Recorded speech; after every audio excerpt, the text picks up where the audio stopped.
السلام علیکم ورحمۃ اللہ وبرکاتہ۔ کبھی بھی اپنی حاجت اپنی بیوی کو بھی مت بتاؤ۔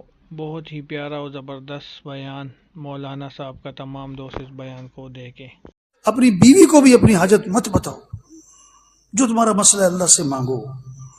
تشکیل میں تھے ہم، کہاں تشاد میں، تشاد چاڈ ایک ملک ہے۔ مغرب کی نماز تھی اور امام صاحب نے پڑھا القاریعۃ ما القاریعہ وما، اچھا قرآن بڑا اچھا پڑھتے، بڑا مزے کا قرآن پڑھتے وہ لوگ۔ وما ادراک ما القاریعہ یوم یکون الناس کالفراش المبثوث۔ اور ایک دم امام صاحب کی ہچکیاں شروع ہو گئی۔ اچھا ہم نے تو چونکہ کبھی یہ منظر کبھی دیکھا نہیں نا، ہمارے پاکستان میں تو ہے ہی نہیں یہ چیز، تو میں نے کہا پتہ نہیں کوئی امام صاحب کی طبیعت خراب ہو گئی۔ پھر اندازہ ہوا کہ نہیں، یہ قیامت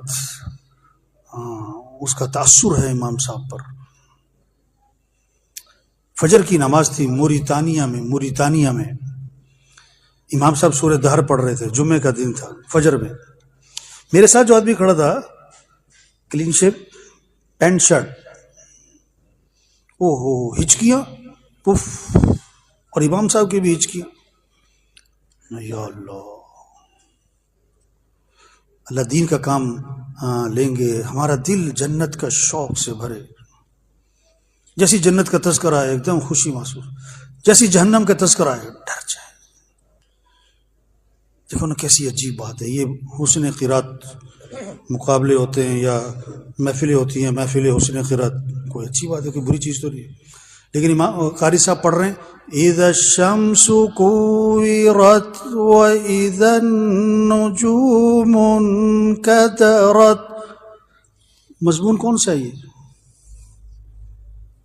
اس مضمون کا تقاضا کیا ہے کہ سننے والے کیا کہیں؟ سننے والے کیا کہیں؟ استغفر اللہ حول ولا قوت اعوذ باللہ۔ اور ہوتا کیا؟ ماشاءاللہ ماشاءاللہ ماشاءاللہ ماشاءاللہ ماشاءاللہ۔ جو قیامت کے دن کو اپنی آنکھوں سے دیکھنا چاہے وہ اذا الشمس کوورت پڑھ لے، وہ اذا الشمس کوورت پڑھ لے، تو کیا وہ قاری صاحب کی لہجے کا اثر لے رہا ہے، آواز کا اثر لے رہا ہے، ان کے اتار چڑھاؤ کا اثر لے رہا ہے، مضمون کا اثر۔ اور یہ صرف عوام کی بات نہیں ہے، محفل حسن قرات میں زیادہ عوام ہوتی ہے کہ مدرسے کے طلباء ہوتے ہیں؟ تو مدرسے والے ہوتے ہیں، اور کیا کہتے ہیں؟ ماشاءاللہ ماشاءاللہ ماشاءاللہ سبحان اللہ۔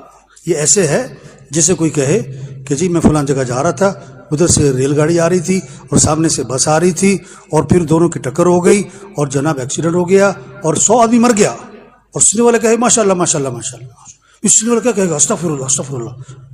وہ تو ایک دم پریشان ہو جائے گا نا۔ تو بھائی وقت تھوڑا ہے اور کام کیا ہے؟ زیادہ ہے۔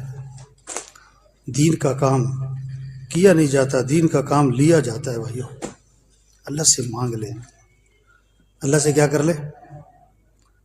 ایسا فرماتے تھے اللہ اس سے دین کا کام لے گا جو اپنے آپ کو کچھ بھی نہیں سمجھے گا، جو اپنے آپ کو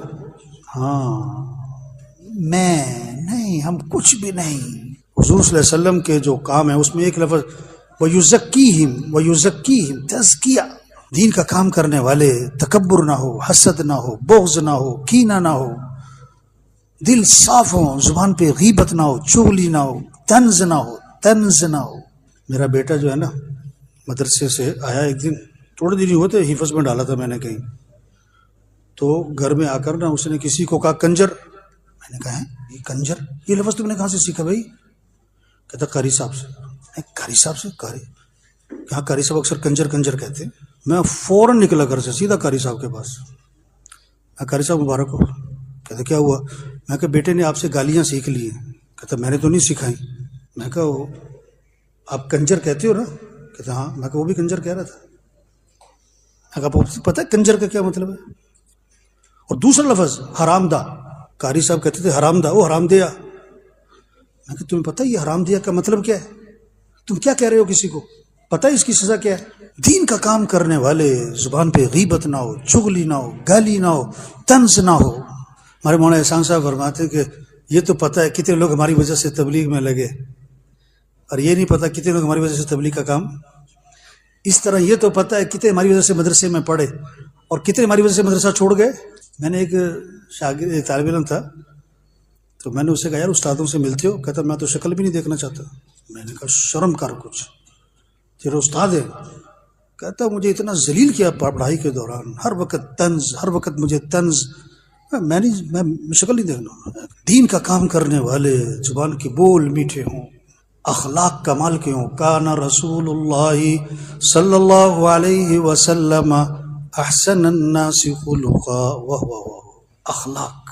حجریر رضی اللہ عنہ فرماتے ہیں جب بھی حضور صلی اللہ علیہ وسلم مجھے ملے اور میرا آمنا سامنا ہوا، آپ مجھے دیکھ کر مسکرانے لگے. سیرت وجیب حضور صلی اللہ علیہ وسلم کی زندگی کو پڑھنا بار بار. ہر صحابہ فرماتے ہیں آپ کی سیرت میں لکھا ہے نا کہ ہر صحابی یہ سمجھتے تھے کہ حضور صلی اللہ علیہ وسلم کو جو تعلق میرے سے ہے نا وہ کسی سے بھی نہیں ہے. تو بھائی دین کا کام کرنے کے لیے اخلاق، تواضع، عاجزی، نرمی، بول میٹھے، لہجہ نرم، دماغ ٹھنڈا ٹھنڈا، گرم نہیں ہونا چاہیے دماغ. تقوی، قرآن بھرا پڑا ہے تقوی تقوی تقوی. تقوی کیا ہے؟ گناہوں سے بچنا. اور تقوی کی علامت تنہائیوں کا پاک ہونا. تقوی کی علامت تنہائیوں کا پاک ہونا. حضرت ابو درداء رضی اللہ عنہ فرماتے ہیں تنہائی کے گناہوں سے بچو ورنہ اللہ پاک لوگوں کے دلوں میں تمہاری نفرت ڈال دیں گے. اللہ لوگوں کے دلوں سے تمہاری محبت نکال دیں گے اور تمہیں پتہ بھی نہیں ہوگا. ہم سب ذریعہ بن سکتے ہیں بڑی خیروں کے پھیلنے کا. جتنا کر رہے ہیں شکر کریں. یہ نہیں کہ ہم جو شکر کریں جتنا کر رہے ہیں ہم آگے بڑھیں. حضرت عمر رضی اللہ عنہ سب کو کراس کر گئے، آگے رہ گئے صرف حضرت ابو بکر رضی اللہ عنہ زور لگا رہے ہیں کہ نکلنا ہے آگے. یہ شریعت کا مزاج ہے. ایسا فرماتے تھے اپنی دینی حالت پر مطمئن ہو جانا یہ دلوں کی موت ہے. یار کر تو رہے ہیں اور کیا کریں، اتنا تو کر رہے ہیں. ہاں جتنا کر رہے ہیں شکر. آگے بڑھو آگے بڑھو. چھوٹی سی زندگی ہے، پتہ نہیں کب چلے جانا ہے. سچی میرا ایک دن بیان تھا شب جمعہ کا نا رائے گنج میں حاجی صاحب کی زندگی میں. تو حاجی صاحب تو بیان سنتے تھے اور اللہ معاف کرے بات سچی کہہ رہا ہوں. حاجی صاحب کی زندگی میں جب ہم بیان کرتے تھے نا ممبر پہ تو اللہ کا دھیان کم ہوتا تھا، حاجی صاحب کا دھیان زیادہ ہوتا کہ حاجی صاحب سن رہے ہیں. سچی بیان کرتے کرتے نا پھٹ نظر جاتی تھی حاجی صاحب کمرے کی طرف. دروازہ تو نہیں کھلا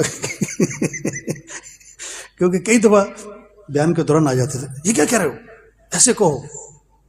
ہاں تربیت، حاجی صاحب تربیت فرماتے تھے. وفات سے چند دنوں پہلے کی بات ہے، مشورہ ہوتا تھا، مشورہ ہوتا ہے تو حاجی صاحب سنتے تھے اندر کمرے میں نا، سارا مشورہ سنتے تھے. تو تھوڑے دنوں پہلے جب مشورہ ختم ہوا تو لوگ کھڑے ہو جاتے ہیں، باتیں کرتے ہیں، کچھ امور باقی ہوتے ہیں. تو میں نے اسپیکر میں کہا کہ ساتھی خاموشی اختیار کریں بھائی، ساتھی خاموشی اختیار کریں. تو پھر ہم مشورہ سنانے جاتے تھے اندر. حاجی صاحب کو مشورہ سنانے اندر گیا، اب میری طرف نہیں دیکھا، تو کسی کی طرف دیکھ کے کہنے لگے یہ عباد اللہ کو میں کیسے سمجھاؤں کہ مجمع سے ایسے بات نہیں کیا کرتے. تربیت تھی. ہم سب تربیت کے محتاج ہیں، ہم سب تربیت کے. تقوی، تنہائیوں کا پاک ہونا، اپنے آپ کو کچھ نہ سمجھنا. یہی جب وہ شیخ بیٹھے تھے نا اعتکاف میں سن 80 میں بیٹھے تھے نا، ہمارا پہلا سال تھا. تو یہاں کیبن تھا، مفتی صاحب کا ادھر تھا. تو وہ صبح مسافہ ہوتا تھا، لائن لگتی تھی.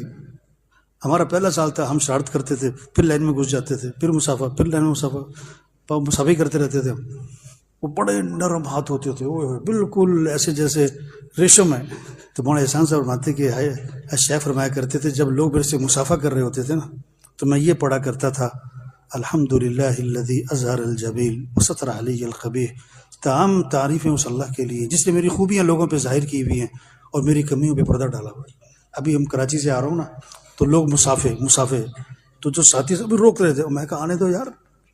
میں کہا یہ ہمیں بزرگ سمجھ رہے ہیں، ہم انہیں بزرگ سمجھ رہے ہیں، یہ ہم سے برکت کے لیے مسافہ کر رہے ہو. میں کہا میں سچ کہہ رہا ہوں، میں تو ان کو برکت کا سمجھتا ہوں. ان کو جو عقیدت ہے اسی کی وجہ سے ہمارا بھی کوئی مہلاسا کے ملفوظات میں ہے لوگوں کا کسی کے بارے میں حسن زن، یہ بھی بہت بڑی نعمت ہے. تو بھائی شکر کرے جتنا ہم کر رہے ہیں دین کا کام. آگے بڑھیں. اپنے آپ اپنے یقین کو بھی اچھا بنائیں، اپنے اخلاق بھی اچھے بنائیں، اپنا اللہ سے تعلق بنائیں، جنت کا شوق پیدا کریں. ہاں دنیا کی بے رغبتی آئے. یہ اللہ کی رضا کا جذبہ ہے. شہرت، واہ واہ، کیا ہے واہ واہ؟ مخلوق سے کچھ نہ چاہنا، نظر اللہ کی طرف جائے. اور سچی بات ہے، ظاہری اسباب اکثر علماء کے پاس تو ہے نہیں، کاروبار وغیرہ. تو اللہ سے مانگنا سب کے لیے ضروری ہے، لیکن علماء کے لیے بہت ضروری. آدھا گھنٹہ دعا، پون گھنٹہ دعا.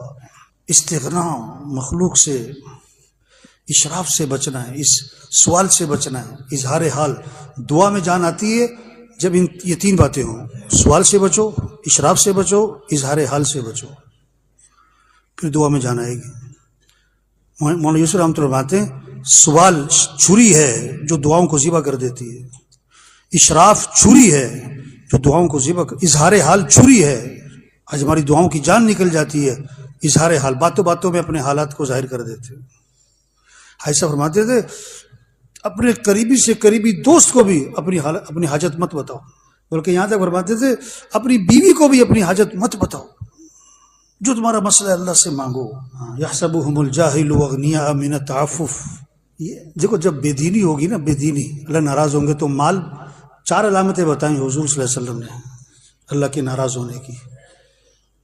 بارشیں بے وقت، نااہل حکمران، عورتوں کا حاوی ہونا، اور مال بخیلوں کے ہاتھ میں.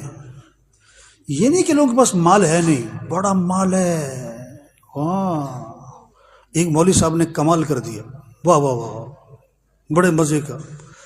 جمعہ پڑھایا نا، جمعے کے بعد دعا کروا رہے تھے. کہہ رہے اے اللہ، یہ مسجد والوں نے جتنی تنخواہ میری رکھی ہے ان کے بچوں کی تنخواہ بھی اتنی کر دے. ایسے مولوی ہونے چاہیے.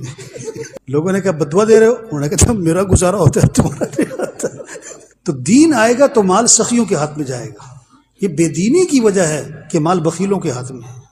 اچھا، میں نے ایک شادی حال والے سے کہا، میں نے کہا یار مجھے پتہ لگا 40 لاکھ کا سٹیج بنتا ہے. کہتا مولانا صاحب پرانی بات ہے، اب تو کروڑ کا بن رہا ہے. یہاں کروڑ کا صرف سٹیج. مال ہے لوگوں کے پاس، غلط جگہ لگ رہا ہے. ہمیں تو بس دین زندگیوں میں آ جائے اس پر زور لگے، اور میرے بھائیو دعاؤں پہ زور لگے، اور تبلیغ کا کام جتنا پڑھائی کے ساتھ کر سکتے، جتنا کر سکتے، روزانہ، ماہانہ، سالانہ، جتنا بھی کر سکتے. اور حاجی صاحب ایک بہت فرماتے تھے کہ کسی پر اعتراض نہ کرو. کسی پر ایسا فرماتے تھے جو دوسروں پر تنقید کرتا ہے، اعتراض کرتا ہے، وہ دین کے کاموں سے محروم ہو جاتا ہے. ہم میں سے پورا کوئی بھی نہیں. ممبر پہ بیٹھنے کا مطلب یہ نہیں ہے کہ ممبر پہ بیٹھنے والے کمی ہے سب میں. اس لیے کہتے ہیں بزرگوں سے دور ہی رہو. سچی بات ہے. اگر بزرگوں سے فائدہ اٹھانا ہے نا، دور سے اٹھاؤ. اگر قریب جانا ہے تو میدا مضبوط کرو.